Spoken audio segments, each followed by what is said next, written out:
Jokowi mengingatkan kepada relawan Projo untuk tidak tergesa-gesa mengambil keputusan politik jelang Pilpres 2024 mendatang. Karena kita harus fokus dan bekerja untuk menyelesaikan persoalan-persoalan tadi. Yang ketiga, urusan politik, ojo kesususe. Meskipun mungkin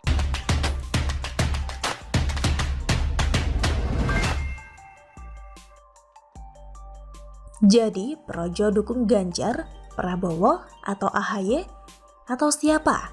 Ditulis oleh Eko Wibowo dari siwar.com. Beberapa waktu belakangan Projo sedang menjadi pusat perhatian. Relawan pendukung Presiden Jokowi ini menarik atensi, terutama setelah dalam sebuah acaranya, Presiden Jokowi yang hadir saat itu memberikan kode ojo ke susu, dan mungkin yang didukung ada di sini, terkait dengan soal dukungan pencapresan. Padahal ada Ganjar Pranowo juga di acara tersebut. Kemudian Projo semakin mendapat perhatian ketika ketua umumnya masih berbicara tentang Jokowi 3 periode. Pilpres 2024 memang menarik. Selain tidak ada petahana, nama yang digadang akan maju juga banyak. Nama-nama tersebut sudah jamak disebut bahkan dari jauh-jauh hari. Kemudian kemungkinan akan munculnya kuda hitam juga agaknya kecil. Betul, semua dikarenakan secara nasional tidak ada nama kepala daerah, menteri maupun di sektor lainnya yang punya tanda-tanda bisa menghadirkan terobosan. Tidak ada yang bisa dianggap menawarkan diri sebagai sosok pembaharu. Ringkasnya, tidak ada yang seperti Jokowi di 2014 lalu. Memang pola kemunculan calon pemimpin tidak akan sama. Bisa saja calon pemimpin itu akan menyesuaikan dengan masanya, dengan kondisinya, dan agaknya itulah yang akan terjadi di 2024 nanti.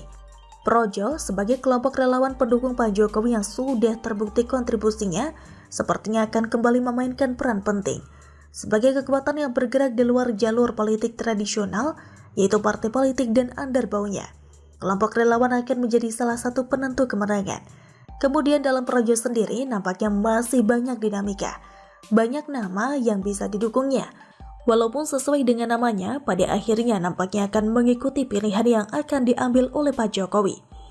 Yang perlu digarisbawahi dalam Pilpres mendatang nampaknya Pak Jokowi akan mengambil peran yang lebih. Berbeda dari para presiden terdahulu yang sepertinya tidak terlibat pada siapa yang akan menjadi penerusnya. Pak Jokowi akan aktif karena sangat berkepentingan pada proses itu. Harus disadari bahwa Pak Jokowi menjadi presiden dan kemudian melaksanakan tugasnya berdasarkannya pada visi tentang bagaimana Indonesia harus bergerak maju, tentang bagaimana menghadapi tantangan zaman, dan tentang bagaimana Indonesia di masa depan. Presiden bagi Pak Jokowi bukanlah sebuah pencapaian, oleh karenanya Pak Jokowi tentu harus memastikan bahwa apa yang telah dimulai dan sebagian sudah dilaksanakannya akan terjamin kelanjutannya. Pak Jokowi perlu menyerahkan estafet kepemimpinan pada sosok yang seide dengannya. Kembali ke Projo. Seperti disinggung tadi, secara internal masih dinamis. Projo NTB memilih Agus Harimurti Yudhoyono atau AHY. Bendahara Umum DPP Projo Panel Barus menyatakan bahwa kalau memang berproses bisa saja Prabowo Subianto yang akan didukung. Akhirnya menarik juga melihat manuver apa lagi yang akan dilakukan oleh relawan yang satu ini. Bagaimana kalau menurut Anda?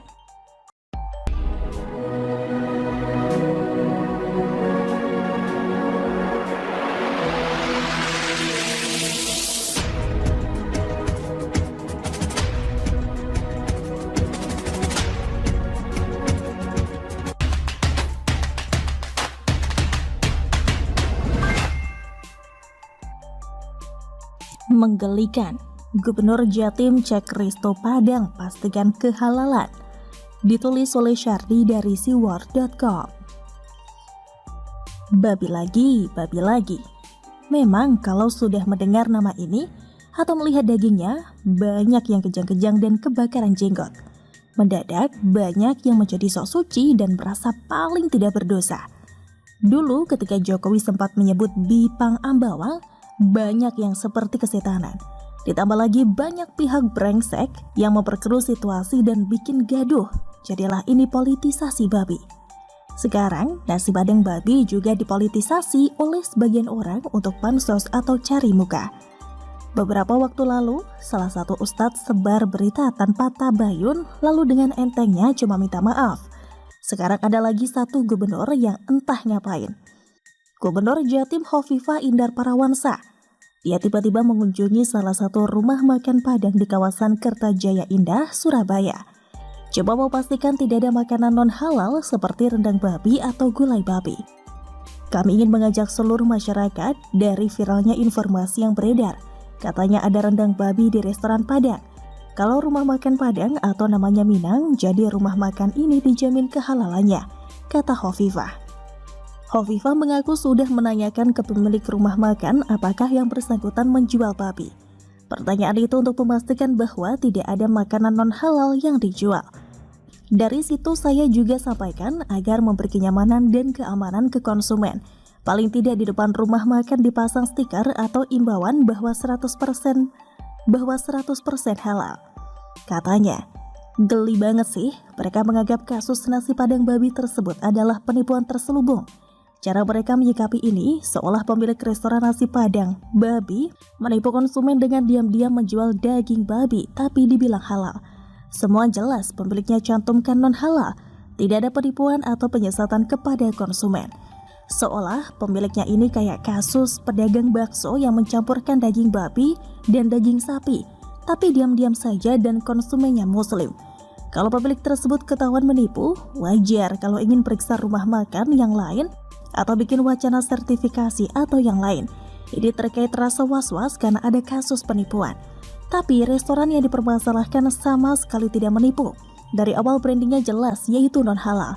Lagi pula sudah tutup 2 tahun lalu, baru sekarang diributkan.